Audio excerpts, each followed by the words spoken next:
Hello everyone, welcome to maths channel. ఈ వీడియోలో third, fourth మరియు ఫిఫ్త్ క్లాస్ సంబంధించిన మ్యాథ్స్ క్వశ్చన్స్ని ఈ వీడియోలో ఎక్స్ప్లెయిన్ చేసుకుందాం. Let's start our video now.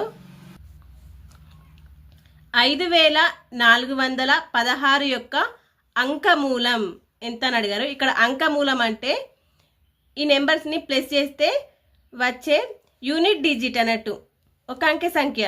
ఇప్పుడు 5 + 4 9, 9 + 1 10, 10 + 6 16 వచ్చింది. మళ్ళీ వీటిని ప్లస్ చేయాలి.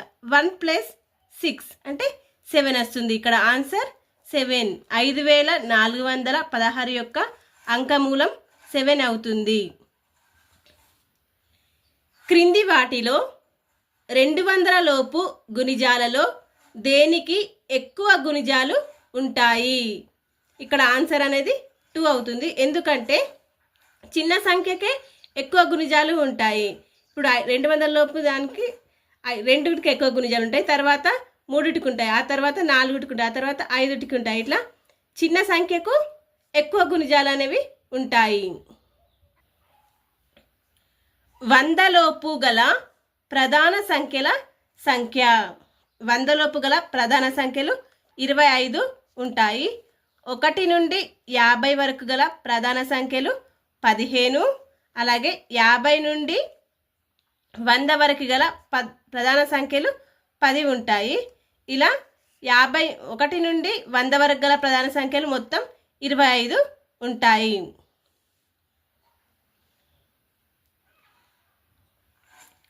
3, 4, 6, 0, 1 లతో ఏర్పడే 5 అంకెల అతిపెద్ద మరియు అతి చిన్న సంఖ్యల భేదం. వీటితో ఏర్పడే ఈ నెంబర్స్తో ఏర్పడే అతిపెద్ద సంఖ్య మరియు అతి చిన్న సంఖ్యల భేదం. ఫస్ట్ దీంతో ఏర్పడే అతిపెద్ద సంఖ్య ఏదో చూద్దాం. అతిపెద్ద సంఖ్య అంటే పెద్ద నుండి చిన్న వరకు రాయాలి, కానీ ఇక్కడ 0 ఉంది కదా, ఎలా రాయాలో చూద్దాం. పెద్ద సంఖ్య అంటే పెద్ద నుంచి చిన్న వరకు. ఇందులో పెద్ద 6, తర్వాత 4, 3, 1, 0. పెద్ద సంఖ్యకి ఏం ప్రాబ్లం లేదు. నెక్స్ట్ చిన్న సంఖ్య అంటే ఇవి రివర్స్, చిన్న నుండి పెద్ద వరకు రాయాలి. కానీ ఇక్కడ 0 అనేది చిన్న సంఖ్య ఉంది కాబట్టి 0ని సెకండ్ ప్లేస్లో రాయాలి. ఫస్ట్ అన్నిటికంటే చిన్నది 1, ఆ తర్వాత మనకు 0 ఉంది కాబట్టి 0ని సెకండ్ ప్లేస్లో రాయాలి. ఎందుకంటే ఇక్కడ మనకు 5 అంకెల సంఖ్య అడిగారు. 0ని మనం ఫస్ట్ రాసామనుకోండి, అది 4 అంకెల సంఖ్య అవుతుంది. 5 అంకెల సంఖ్య రావాలి అంటే మనం 0ని సెకండ్ ప్లేస్లో రాయాలి. 1, 0, 3, 4, 6. ఇప్పుడు ఇది 5 అంకెల సంఖ్య అయింది. ఒకవేళ మనం 0ని దీన్ని రివర్స్ రాసి ఫస్ట్ అంటే చిన్న నుండి పెద్ద వరకు రాస్తే 0, 1, 3, 4, 6 అయితే ఇది 4 అంకెల సంఖ్యనే అవుతుంది. కాబట్టి మనం ఇలా రాయాలి. వీటి మధ్యన భేదం అడిగారు. మైనస్ చేస్తే 10 - 6 4 వస్తుంది. మళ్ళీ 10 - 4 6 వస్తుంది. ఇక్కడ మళ్ళీ 12 - 3 9, 3 - 0 3, 6 - 1 5. ఇది వీటి మధ్య భేదం. 10 లక్షలు = ఇది హిందూ అరబిక్ సంఖ్యామానం, బ్రిటిష్ సంఖ్యామానం సంబంధించిన క్వశ్చన్స్ అనేవి కంపల్సరీగా అడుగుతున్నారు టెట్లో, డిఎస్సిలో. ఇక్కడ 10 లక్షలు = ఫస్ట్ 10 లక్షలు రాసుకుందాం. 1, 10, 100, 1000, 10,000, లక్ష, 10 లక్షలు. వీటిని రాస్తే 1, 10, 100, 1000, 10,000, 100,000, మిలియన్లు. 10 లక్షలు = 1 మిలియన్. ఇది కరెక్ట్ ఆన్సర్ అవుతుంది. క్రింది వాటిలో సరైనది. ఇక్కడ కరెక్ట్ ఆన్సర్ ఆప్షన్ బి. విభాజ్యం = విభాజకం ఇంటూ భాగఫలం ప్లస్ శేషం. 6 అంకెల పెద్ద సంఖ్య 5 అంకెల పెద్ద సంఖ్యల మధ్య భేదం. ఇక్కడ 6 అంకెల పెద్ద సంఖ్య అడిగారు. 6 అంకెల పెద్ద సంఖ్య లక్ష, అలాగే 5 అంకెల పెద్ద సంఖ్య 5 అంకెల పెద్ద సంఖ్య 10,000 అవుతుంది. వీటి మధ్య భేదం అడిగారు. ఇక్కడ మైనస్ చేస్తే 90,000 అనేది కరెక్ట్ ఆన్సర్ అవుతుంది. 125 చాక్లెట్లను 25 మందికి పంచితే ఒక్కొక్కరికి వచ్చే చాక్లెట్ల భిన్నం. ఇక్కడ మనం భిన్నం రాయాలంటే ఇక్కడ లవము బై హారము, ఇక్కడ హారంలో మొత్తం రాయాలి. ఇక్కడ మొత్తం చాక్లెట్లు 125 ఉన్నాయి. లవంలో అయితే మనకు కావాల్సిన ఎంత రాయాలి, మనకు కావాల్సిన 25 మందికి మనం 125 చాక్లెట్లని పంచుతున్నాం. కాబట్టి ఇక్కడ భిన్నం ఏమవుతుంది, 25/125 అనేది కరెక్ట్ ఆన్సర్ అవుతుంది. కోహ్లీ ఒక మ్యాచ్లో 150 పరుగులు చేశాడు. రోహిత్ అదే మ్యాచ్లో కోహ్లీ కంటే 65 పరుగులు తక్కువ చేసిన ఇద్దరి పరుగుల మధ్య భేదం ఎంత? ఇక్కడ కోహ్లీ 150 పరుగులు చేశాడు. రోహిత్ కోహ్లీ కంటే 65 తక్కువ చేశాడు. అంటే 150 కంటే 65 తక్కువ అంటే మనం మైనస్ చేయాలి. చేసిన ఇద్దరి పరుగుల మధ్య భేదం. ఇక్కడ కోహ్లీ 150 చేశాడు. అలాగే ఇప్పుడు రోహిత్ ఎంత చేశాడని చూసుకుంటే రోహిత్ 150లకించి 65 తీసేస్తే ఇక 150 - 65 అంటే 95 వస్తుంది. ఇప్పుడు ఇద్దరి పరుగుల మధ్య భేదం ఎంత అని అడిగారు.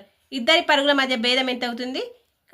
కోహ్లీ ఏమో 150 చేశాడు, రోహిత్ ఏమో 95 చేశాడు. ఇప్పుడు వీళ్ళిద్దరి మధ్య భేదం అంటే ఇవి రెంట్లను మైనస్ చేయాలి. చేస్తే మనకు వచ్చే ఆన్సరు 65 అవుతుంది.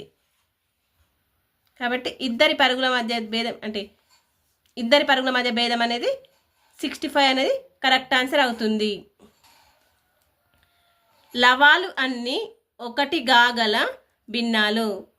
లవాలన్నీ ఒకటిగా ఉంటాయి. ఇలా లవాలన్నీ ఒకటిగా ఉన్నాయి అనుకోండి, సేమ్ ఉన్నాయి, ఒకటిగా ఉంటే అలాంటి భిన్నాలను యూనిట్ భిన్నాలు మరియు ఏకాంక భిన్నాలు అని అంటారు. ఇక్కడ correct answer a and c, unit భిన్నాలు మరియు ఏకాంక భిన్నాలు. ఒక టేబుల్ ధర 685 రూపాయలు, ఫ్యాన్ ఖరీదు 1250 అయినా 3 ఫ్యాన్లు 2 టేబుల్ల ధర ఎంత అని అడిగారు. ఇక్కడ ఒక టేబుల్కి 625 అయితే రెండు టేబుల్లకి ఎంత అవుతుందో ప్లస్ చేయాలి. ఒక టేబుల్కి 625 అయితే 2 టేబుల్ల కంటే ఇంటూ వేయాలా. ఇంటూ వేస్తే 2 5 జా 10, 2 8 జా 16, క్యారీ 1 17, 2 6 జా 12, 13 అవుతుంది.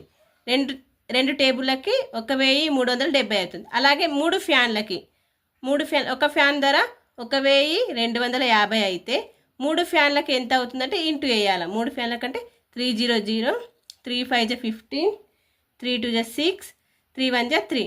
ఇప్పుడు మనకు అడిగిండు ఆ 3 ఫ్యాన్లు అలాగే 2 టేబుల్ల మొత్తం అంటే అవి రెంట్లో కలిపి ఎంత అవుతుంది, ఇవి రెంట్లని ప్లస్ చేయాలి. ప్లస్ చేస్తే 12, క్యారీ 1 5120 రూపాయలు అవుతుంది. ఒక పుస్తకంలో 820 పేజీలు కలవు. అందులో రవి 1/4 భాగం పేజీలు చదివిన రవి చదవాల్సిన పేజీలు ఎన్ని? ఒక పుస్తకంలో 820 పేజీలు ఉన్నాయి. అందులోంచి రవి చదివింది 1/4 అంటే చదవాల్సిన ఇంకెంత ఉంటాయంటే 3/4 అవుతుంది. చదివింది 1/4 అయితే అతను మిగిలినవి ఇంకా చదవాల్సినవి 3/4 భాగం అవుతుంది. అంటే ఇప్పుడు మనం 820లో చదవాల్సినవి 3/4 భాగం ఎంత చూడాలి. 820లో 3/4 భాగం అంటే ఇంటూ 3/4 చేయాలి. చేస్తే ఇక్కడ క్యాన్సిల్ అయ్యచ్చు. 4 1 జా 4 2 జా 8, 0 నెక్స్ట్ 4 5 జా 20, 205 ఇంటూ 3, 3 5 జా 15, 3 2 జా 6. ఇక్కడ ఆన్సర్ ఏమవుతుంది 615 పేజెస్ చదవాల్సి ఉంది. తర్వాత 2000 గ్రాములు డాష్ మిల్లీగ్రాములు. ఇక్కడ 1 గ్రామ్ 1000 కిలోగ్రాములు. అయితే ఇక్కడ మనకు ఇక్కడ గ్రాములు మిల్లీగ్రాములు అడిగిండు కాబట్టి 1 గ్రామ్ 1000 మిల్లీగ్రాములు అవుతుంది. 1 గ్రాముకి 1000 మిల్లీగ్రాములు అయితే ఇక్కడ 2000 ఉన్నది. 2000 ఇంటూ 2000 ఇంటూ 1000 అంటే ఇక్కడ 2,00,000 200 మళ్ళీ 3 zeros 1000 10,000 లక్ష 10 లక్షలు 20 లక్షలు వస్తుంది. 20 లక్షలు అనేది కరెక్ట్ ఆన్సర్ అవుతుంది. 20 లక్షల గ్రాములు అవుతుంది. సాయంత్రం 5:30 PM 24 గంటల గడియారంలో ఎలా చూపిస్తారు? ఇక్కడ సాయంత్రం 5:30 ఇక్కడ పిఎం అని ఇచ్చేసారు. దాన్ని 24 గంటల సమయం. 24 గంటలు అంటే ఇది సాయంత్రం కాబట్టి 12 గంటలు, మధ్యాహ్నం 12 గంటల తర్వాత ప్లస్ మళ్ళీ 5:30 12 ప్లస్ 5:30 అంటే 17:30 అవుతుంది. ఇక్కడ 24 గంటల సమయంలో AM PM అనేవి ఏమీ ఉండవు, డైరెక్ట్ 7:30 అవుతుంది. 17:30 అనేది కరెక్ట్ ఆన్సర్ అవుతుంది. 2024 జనవరి 1 సోమవారం అయితే 2025 జనవరి 1 ఏ వారం అవుతుంది? ఇక్కడ 2024 అనేది మనం లీప్ సంవత్సరం లేదా సాధారణ సంవత్సరం అనేది ఫస్ట్ చూసుకోవాలా. 2024 అనేది లీపు సంవత్సరం అవుతుంది. లీపు సంవత్సరంలోని రోజులు 366 రోజులు ఉంటాయి. దీన్ని బై 7 చేస్తే 7 5 జా నెక్స్ట్ 7 2 జా అంటే ఇంకా మిగిలినది ఎంత? శేషం 2 మిగిలింది. దీనికి +2 వేయాలి. సోమవారం ఉన్నగా సోమవారంకి +2 వేస్తే మంగళవారం బుధవారం వస్తుంది. ఇక్కడ 2025 జనవరి 1 అనేది బుధవారం అవుతుంది. అదే ఇది సాధారణ సంవత్సరం అయితే దాని తర్వాత రోజే అవుతుంటుంది, మంగళవారం అయ్యేది. కానీ ఇది లీపు సంవత్సరం కాబట్టి బుధవారం అవుతుంది. ఒక సంఖ్య 9చే నిశ్శేషంగా భాగించబడాలి అంటే అంకమూలం ఎంత రావాలి? ఇక మనం 9చే నిశ్శేషంగా భాగించబడాలి అంటే ఆ అంకెల మొత్తం అనేది 9 అవ్వాలి, లేదా 9తో భాగించబడేది. 9 యొక్క గుణిజమై ఉంటే అది 9తో భాగించబడుతుంది. ఇక్కడ అంకమూలం అంటే ఆ సంఖ్యలోని అంకెల మొత్తం అంటే 9 యొక్క భాగించే సూత్రమే. అంకమూలం ఎంత అవ్వాలా? 9 అవ్వాలి. 3 అయితే భాగించబడదు, 6 కూడా భాగించబడదు. 9 ఉంటేనే వాటి ఆ అంకెలు మొత్తం ప్లస్ చేస్తే 9 అయితేనే, లేకపోతే 9 యొక్క గుణిజాలు అయితేనే అది భాగించబడుతుంది. కాబట్టి ఇక్కడ 9 అది కరెక్ట్ ఆన్సర్ అవుతుంది. ఈ క్రింది వాటిలో గుణాకార తత్సమాంశంని అని 1ని అంటారు. అలాగే సంకలన తత్సమాంశం అని 0ని అంటారు. అంటే ఒక సంఖ్యని అనేది ఒక సంఖ్యను దేంతో గుణాకారం చేస్తే మళ్ళీ అదే సంఖ్య వస్తుందో దాన్ని తత్సమాంశం అంటారు. ఈ గుణాకారం అని మనం 2ని 1తో గుణాకారం చేసినా 2నే వస్తుంది, అలాగే 100ని 1తో గుణాకారం చేసినా 100 వస్తుంది. కాబట్టి గుణాకార తత్సమాంశం అని 1నే అంటారు.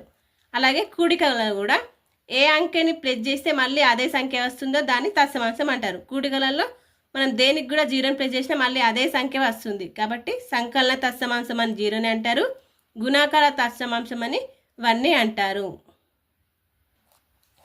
రాధ 5 గంటల సేపు చదువుకుంది.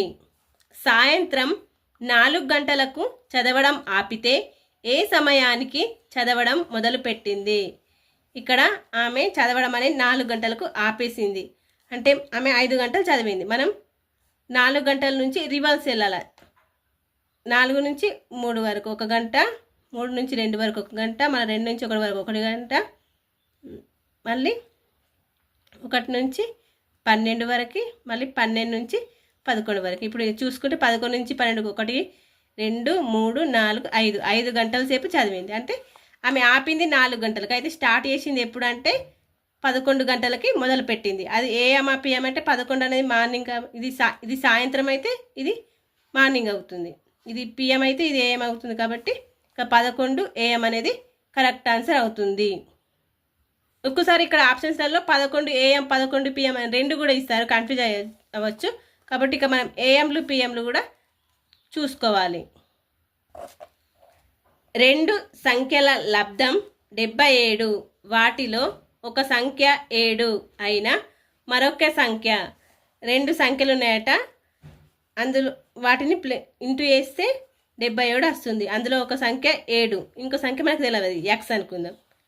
ఇప్పుడు క్యాన్సిల్ వేసుకుంటే 7 1 జా 7 7 11 జా, ఇంకో సంఖ్య 11 అవుతుంది. 11 7 జా 77 కాబట్టి ఇంకొక సంఖ్య 11 అవుతుంది. ఇది చిన్న నెంబర్ ఇచ్చారు కాబట్టి ఓకే. పెద్ద నెంబర్లు ఇస్తే ఇలా చేయాలి మనకు. అంటే 11 7 జా డైరెక్ట్ తెలిసింది దీంట్లో, కానీ పెద్ద నెంబర్స్ ఇస్తే ఇలా ఎక్స్ అనుకొని చేయాలి. ఒక బస్సులో 48 మంది ప్రయాణిస్తున్నారు. ఒక స్టాప్ వద్ద 6 దిగి 9 మంది ఎక్కారు. ఇప్పుడు బస్సులో ఎంతమంది ఉన్నారు? బస్సులో ఫస్ట్ 48 మంది వెళ్తున్నట. వెళ్ళేటప్పుడు ఒక స్టాప్ వద్ద 6 దిగారు. దిగిన్లు కాబట్టి మనం వారిని మైనస్ చేయాలి, -6. తర్వాత 9 మంది ఎక్కారు, వాళ్ళు ఎక్కిన్లు కాబట్టి ప్లస్ చేయాలి, +9. అయితే ఇప్పుడు బస్సులో ఎంతమంది ఉన్నారో ప్లస్ లెక్క వేస్తే 48, ఇక్కడ మైనస్, ఇక్కడ ప్లస్ ఉంటే -6 + 9 అంటే +3 వస్తుంది. 48 + 3 అంటే 51. ఇక 51 మెంబర్స్ అనేది బస్సులో ఉన్నారు. ఇవి ఫ్రెండ్స్ 3, 4, 5 తరగతుల నుంచి కొన్ని మ్యాథ్స్ బిట్స్ అనేవి ఇక్కడ ఎక్స్ప్లెయిన్ చేశాము. ఇవన్నీ బిట్స్ చేసి ఇందులో ఏవైనా డిఫికల్ట్గా ఉన్నాయో కామెంట్ రూపంలో తెలియజేయండి. ఇంకా 3, 4, 5 తరగతుల నుండి బిట్స్ పార్ట్ 2 కావాలి అంటే కామెంట్ చేయండి. ఈ వీడియో మీకు నచ్చినట్టయితే లైక్ చేయండి. అలాగే మరిన్ని వీడియోస్ కోసం మ్యాథ్స్ నోట్ ఛానల్ని సబ్స్క్రైబ్ చేసుకోండి. Thank you for watching.